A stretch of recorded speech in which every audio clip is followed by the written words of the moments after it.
Hi guys, rwplm here. As you can see, I went ahead and doing the 20th anniversary for PlayStation.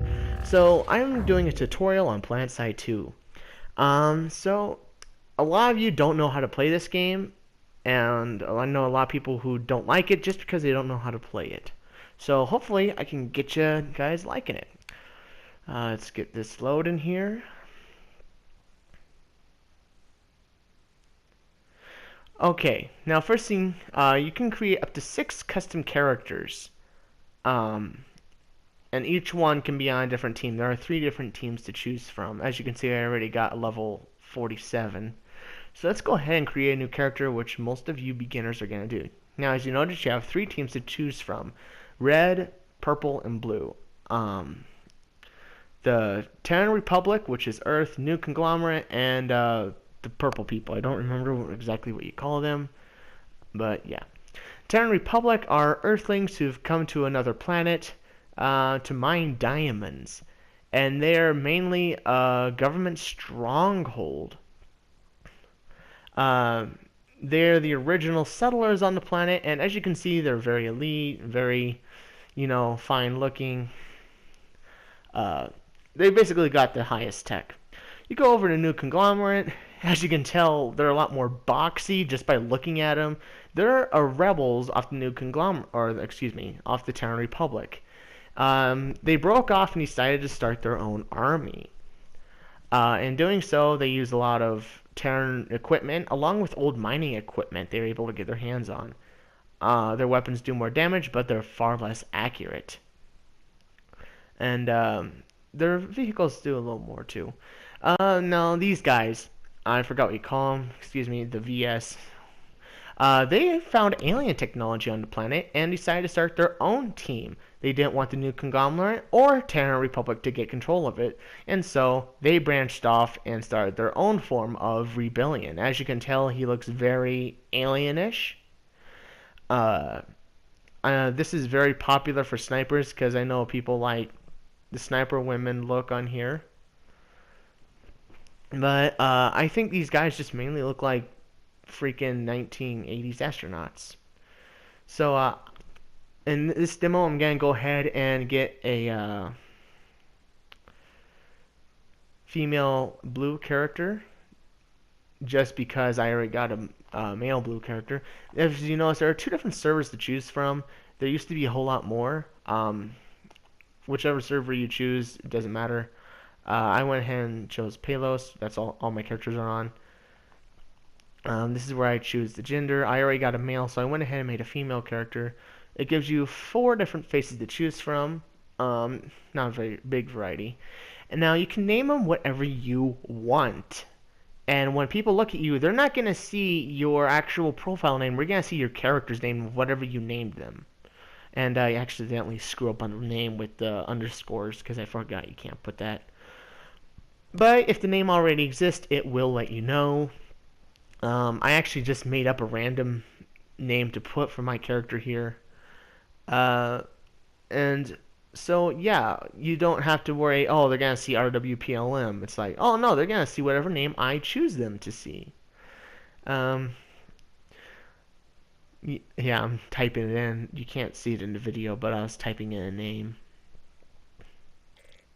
And as you can see, I did it wrong because I can't have underscores.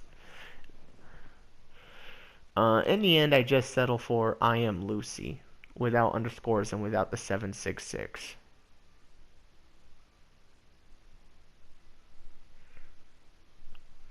Oh, another thing to mention, each team has their own theme music and each team has their own commanding voice. As we can see, the name's good to go. Now it just tells you your final steps just to make sure that's what you want. Then you're going to click play. First step it's going to take you is to Cold Tier. This is the smallest island of the 5, and it's for trainees only, which are people 15 and rank 15 and under. As you can read in the bottom, it even tells you that. This is like only a 4th or 5th the size of the other 4 islands, excuse me. And this is mainly just for training. Now, for some weird reason, it spawns me in a tower. It should spawn a person in a warp gate, but yeah. And it does take a while to load.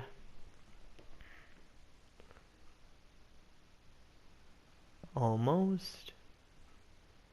Any minute now. The first load of your login is always going to take the longest because it has to produce the entire planet, or at least the entire island.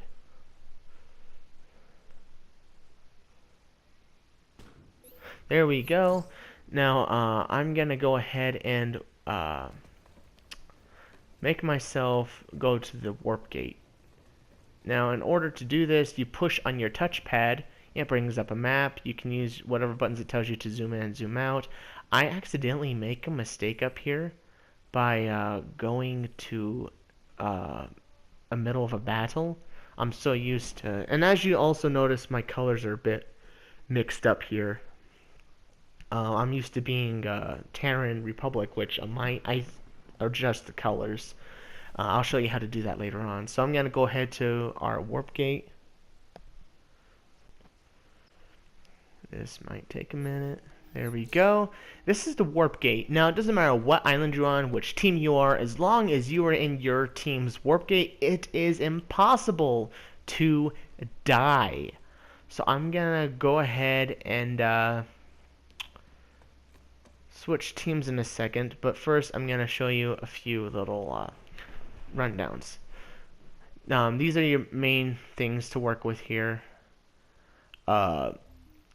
Social. These are all your different forms. If you want to leave the squad you're in, you go over to that and click square.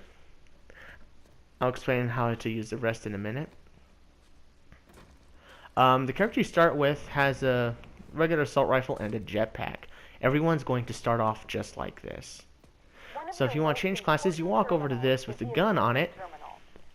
Hold square to interact, unless you're probably doing this on PC. You have to unlock some of the characters, especially the max suit, level 15.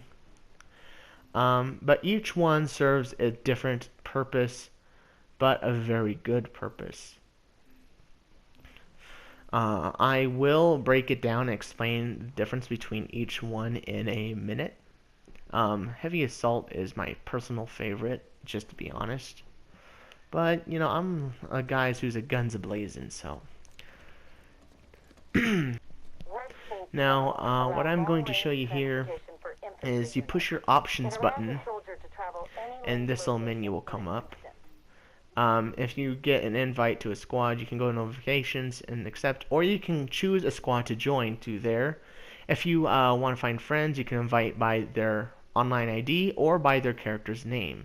Proximity is mainly just people in your area. I'm not fully sure exactly what proximity is. And squad is just to keep track of the people who are basically in your lobby. You go to this. This is only at the warp gates. You can choose which islands to go from. If you're under level 15, there's only going to be 3 at a time to choose from. Amrish, Endar, Esamir, and Hassan are the other 4 islands. Of course, once you're level 15 or above, you cannot ever come back to Cold Deer. Now, this is one of my higher rank characters, so I can show you guys, once you reach a higher rank, about stuff and things you can do. So I'm going to show you the classes.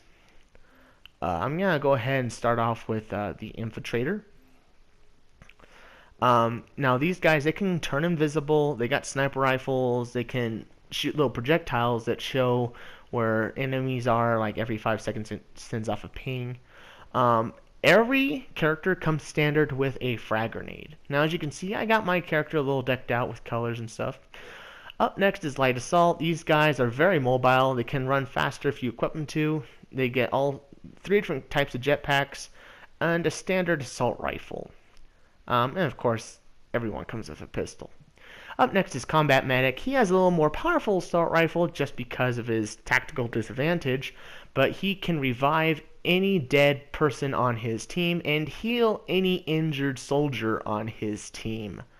He can also heal himself with a recharge. Engineer, he has the same weapon as a light assault because he has a portable turret which he can place almost anywhere. He is good for repairing mech suits, vehicles, turrets, and consoles. Um, he can take a bit of damage from explosives if you choose him to.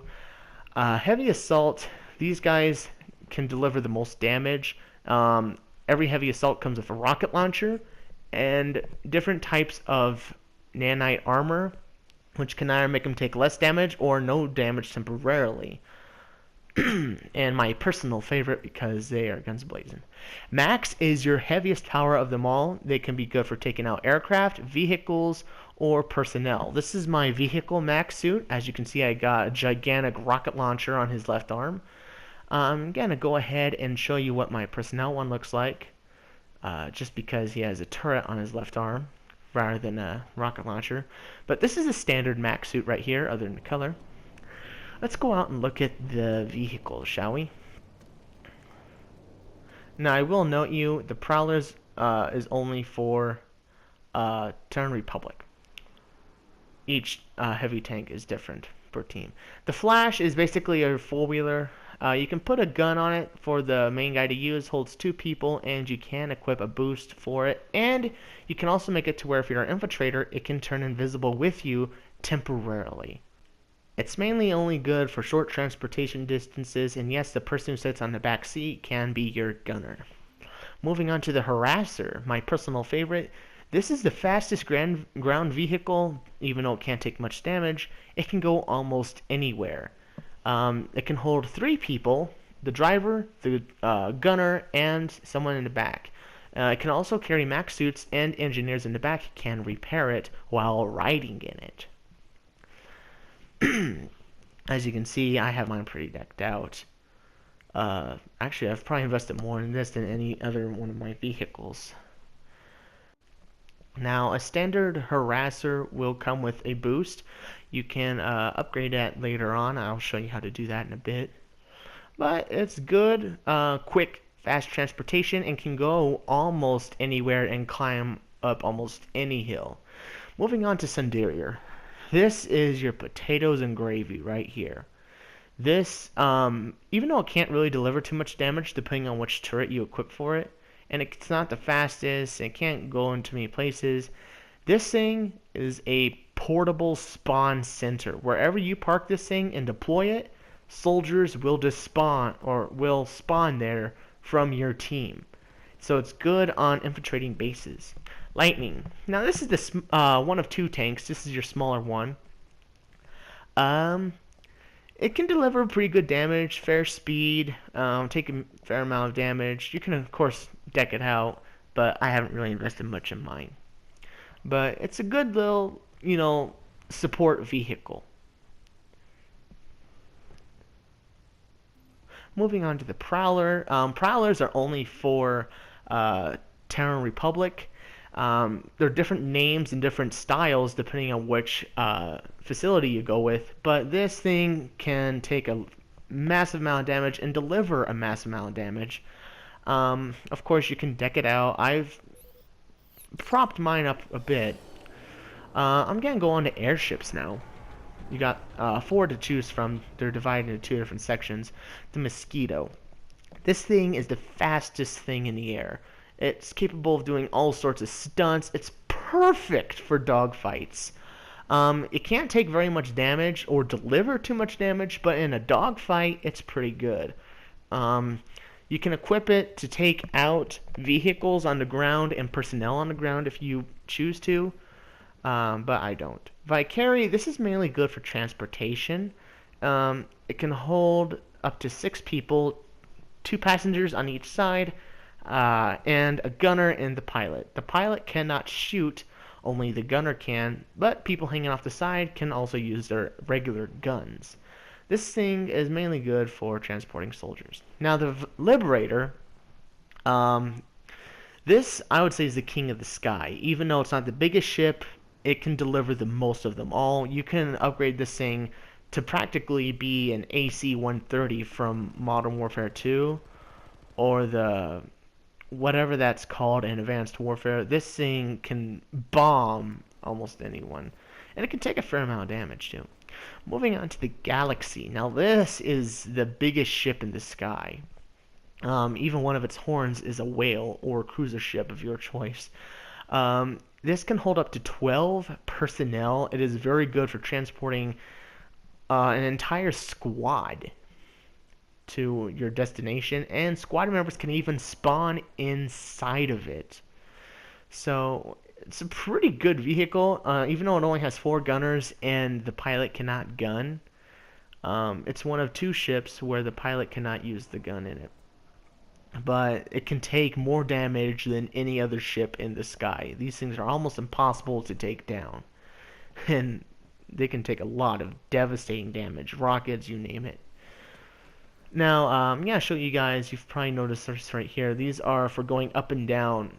These are basically the elevators.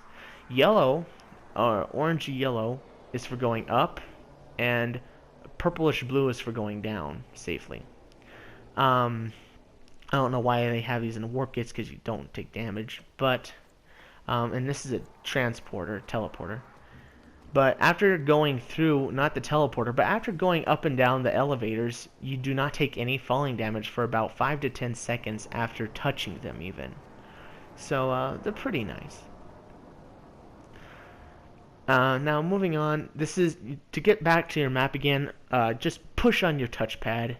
As you can see, New Conglomerate owns the majority, but I'll show you how I get my colors like that. You're probably thinking, whoa, why is blue red, red is green, and purple is yellow? Well, I'll get to that in a minute. Now, this is just personal customization for your character. You can customize your background when you kill people, equip boosts. I haven't equipped my 1-day boost yet.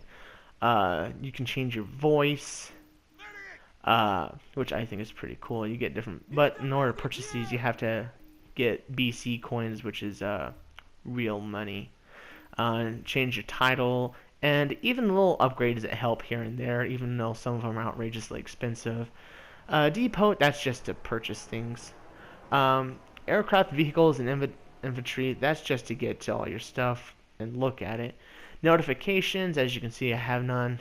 Again, social. This is basically what it says, social. You want to communicate with someone, you can do it through this. Outfit is basically like a clan. As you can see, I'm the only member online right now, so it only shows me. But it's basically a clan for Planetside 2. Directives are basically objectives and missions. If you want to complete something and get XP for it or whatnot, you just do these right here. We got a Halloween event one going on right now until either the beginning of November or the end. Now, settings. This is how you change your stuff. You want to get better for driving, I recommend that. Basically, it just depends on how you prefer things. You can adjust your turret sensitivity, your game sensitivity, even your aiming down sight sensitivity. And you can also change the colors of the teams. That's how you're able to do it under gameplay. And easy flight mode. If you're just learning how to fly a ship, I recommend turning that on, or you're going to start crashing like shit. The rest is pretty standard. Your audio, your video, and your VChat. That's, you can mess around with that if you want. I don't really touch it. And of course your logout. So that's pretty much the main play of how to do things on Planetside 2. Now these maps are massive, as you can see, it's telling me to go over there. This map is probably the size of, I don't know, a large, maybe New York City or larger. You can also set waypoints for personal waypoints and squad waypoints. And by holding down the options button, you can get this little menu that comes up, and it basically gives you little stats. It doesn't really matter, just little tips and things that help you out here. It also tells you when you're gonna get another deposit of spawn coins, so you can spawn vehicles and max suits. It tells you how many kills you made within that login, and how many certs you've earned. And these servers, they're pretty massive. They can go up to about 1,000, 2,000 people per server. But for the most part, that's pretty much it. And if you want to chat with the people in the server, you can press options and swipe left on your directional pad. And I don't really use that, but yeah. So I hope you guys have enjoyed this video. That's pretty much my best knowledge, and please do have a good day.